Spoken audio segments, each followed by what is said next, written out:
تلاش حق۔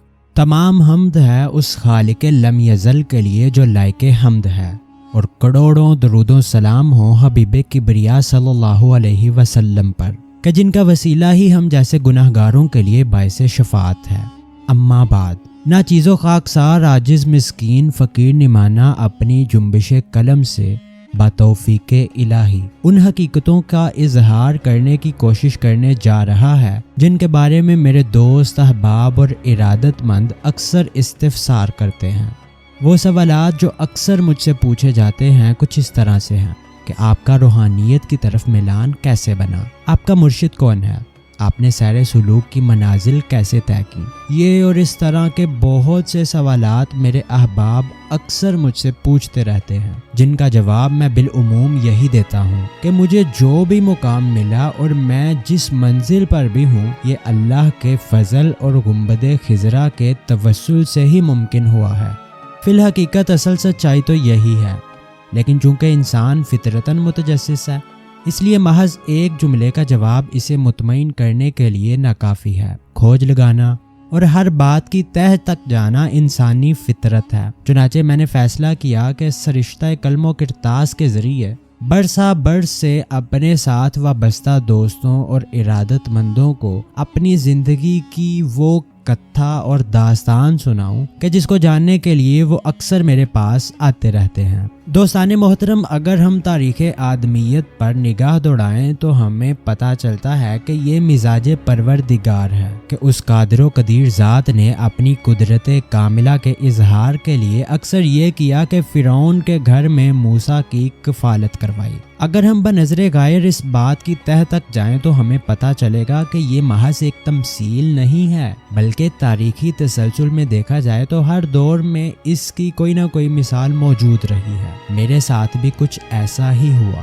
میری پیدائش جس خاندان میں ہوئی، وہاں پر ہمارے خاندان کے علاوہ ایک بھی انسان ایسا نہیں تھا جو روحانیت، تصوف، فقیری، عشق الہی یا عشق رسول صلی اللہ علیہ وسلم سے واقف ہو۔ آج بھی میرے گاؤں کے حالات یہ ہیں کہ وہاں روحانیت، صوفیاء کرام، درویشوں، فقیروں کو نہ صرف غلط سمجھا جاتا ہے بلکہ روحانیت اور فقیری کی باتوں کو شرک و بدعت سے تعبیر کیا جاتا ہے۔ بات یہی نہیں رکتی، روحانیت اور پیری مریدی کی مخالفت جہاد سمجھ کر کی جاتی ہے، اور یہ جہاد ان کے نزدیک بہت بڑی عبادت ہے۔ میرے اباؤ اجداد بزرگان دین کے ماننے والے تھے، اور یہ ہیڈ بلوکی سے آگے دریائے راوی کے کنارے رہتے تھے۔ میری پیدائش سے پہلے ہی شدید سیلاب آیا اور پورے کا پورا گاؤں سیلاب میں بہہ گیا، تو ہمارا خاندان اس گاؤں میں آ کر آباد ہو گیا۔ یہ گاؤں پھول نگر کے ساتھ ہی ہیڈ بلوکی کی روڈ پر واقع ہے۔ اس گاؤں میں لوگ سادہ اور محنتی ہیں۔ میری پیدائش اسی گاؤں میں ہوئی۔ اس گاؤں میں اس وقت اور آج بھی روحانیت اور صوفی ازم کو گناہ سمجھا جاتا ہے۔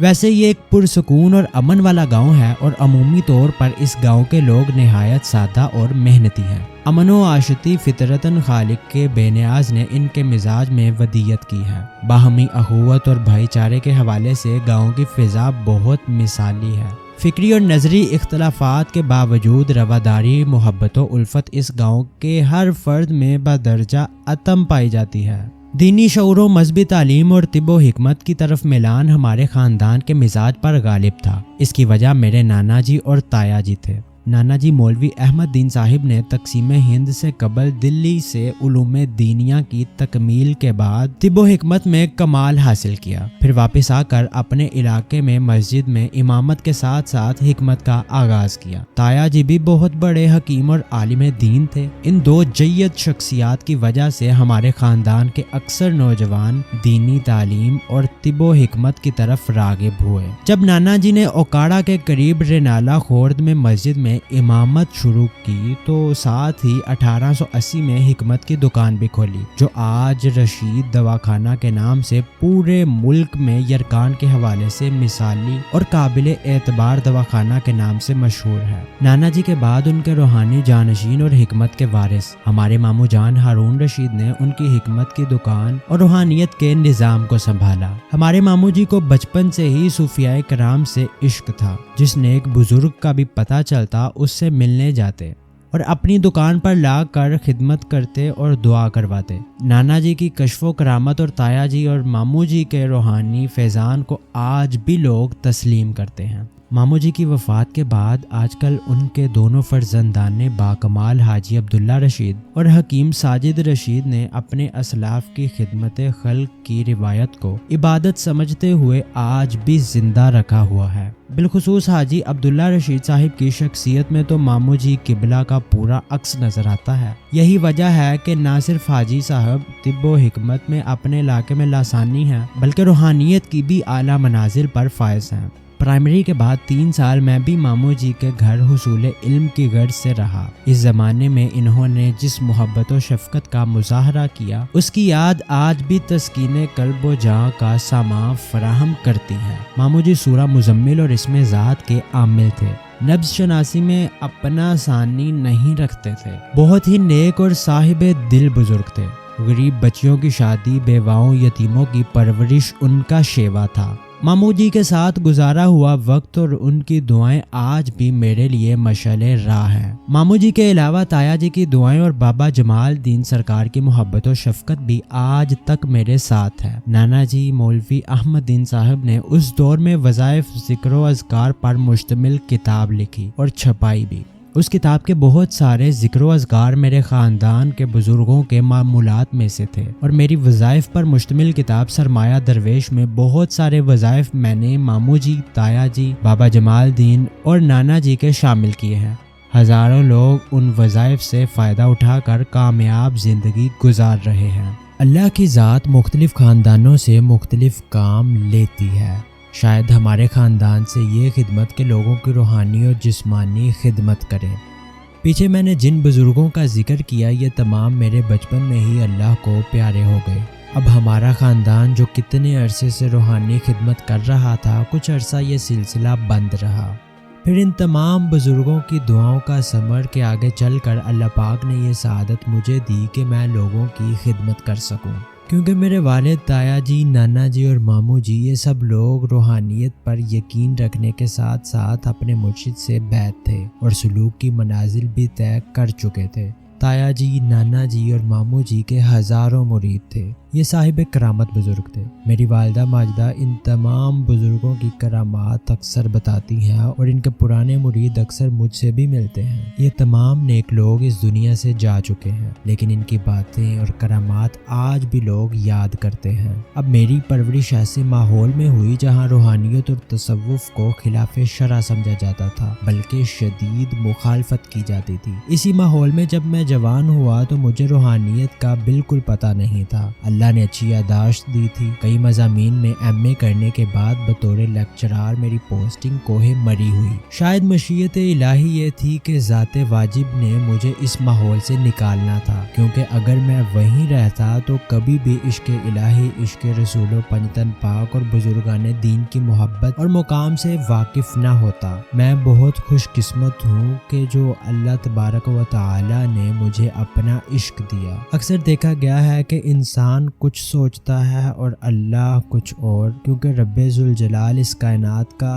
خالق و مالک ہے جس نے معاشرے کے توازن کے لیے ہر رنگ اور صلاحیتوں کے لوگ پیدا کیے۔ اگر آپ انسانوں کا قریب سے مشاہدہ کریں تو آپ کو ہر انسان میں اللہ کی کوئی نہ کوئی صفت نظر آئے گی۔ حکیم، ڈاکٹر، انجینئر، شاعر، ادیب، لیڈر، سائنسدان، کم ذہن اور بہت ذہین لوگ، دنیا اور معاشرے کی ضرورت کے مطابق اللہ انسان پیدا کر دیتا ہے جو اس معاشرے کی ضرورت پوری کرتے ہیں، کیونکہ ایک متوازن معاشرے کے قیام کے لیے ہر طرح کے لوگ ضروری ہیں۔ مادیت، فرسٹریشن، مایوسی، خوف، ذہنی امراض، اعصابی اور روحانی بیماریاں ہر دور کے معاشرے میں موجود رہی ہیں۔ چونکہ میرے رب کی تخلیق اور کائنات انتہائی مکمل اور جامع ہے، اس لیے ہر مسئلہ کے حل کے لیے اللہ نے ہر طرح کے انسانوں کو پیدا کیا۔ اسی فلسفے کے تحت اللہ نے اہل تصوف، صوفی، درویش پیدا کیے جو مایوس، لاچار، دکھی اور ذہنی امراض اور روحانی مسائل میں الجھے ہوئے لوگوں کو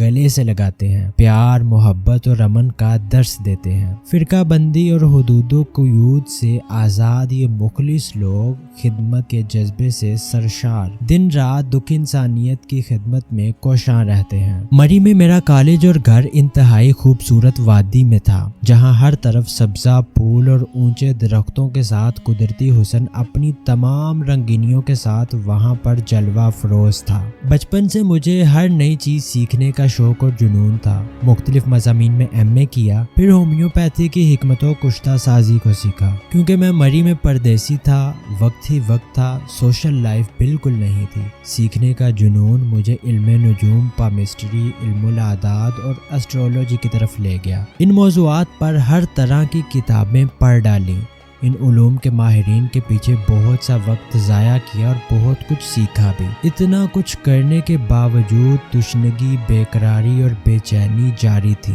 تلاش تھی کہ ختم ہی نہیں ہو رہی تھی۔ پتہ نہیں میں کیا چاہتا تھا، ایک سے بڑھ کر ایک کام کرتا جا رہا تھا۔ اس سے پہلے جب میں ایم اے میں تھا تو ٹی وی کے جنرل نالج، سیرت النبی، مطالعہ پاکستان اور اقبالیات کے کئی کوئز پروگراموں میں حصہ لے چکا تھا۔ مذاہب عالم اور ادب کی بے شمار کتابیں اور کوئز پروگراموں کی تیاری اور حصہ لینے کے بعد بہت کچھ جان چکا تھا، لیکن پیاس جاری تھی۔ علم پامسٹری سیکھنے کے بعد بہت سارے لوگ میرے پاس آنا شروع ہو گئے، کیونکہ اللہ نے اچھی یادداشت دی تھی، اس لیے علم نجوم سیکھ کر اب عملی پریکٹس کر رہا تھا۔ فیس ریڈنگ، پامسٹری اور علم نجوم کو استعمال کر رہا تھا، لیکن میں ان سے بھی مطمئن نہیں تھا۔ کئی مضامین میں ایم اے اور دنیا جہان کی کتابیں اور علوم سیکھنے کے بعد بھی تشنگی اور بے چینی جاری تھی۔ میرے اندر خلا یعنی خالی پن کا احساس تھا، ابھی بھی تلاش اور کھوج جاری تھی۔ پتہ نہیں میں کیا چاہتا تھا، اتنا کچھ کرنے کے بعد بھی تلاش اور جستجو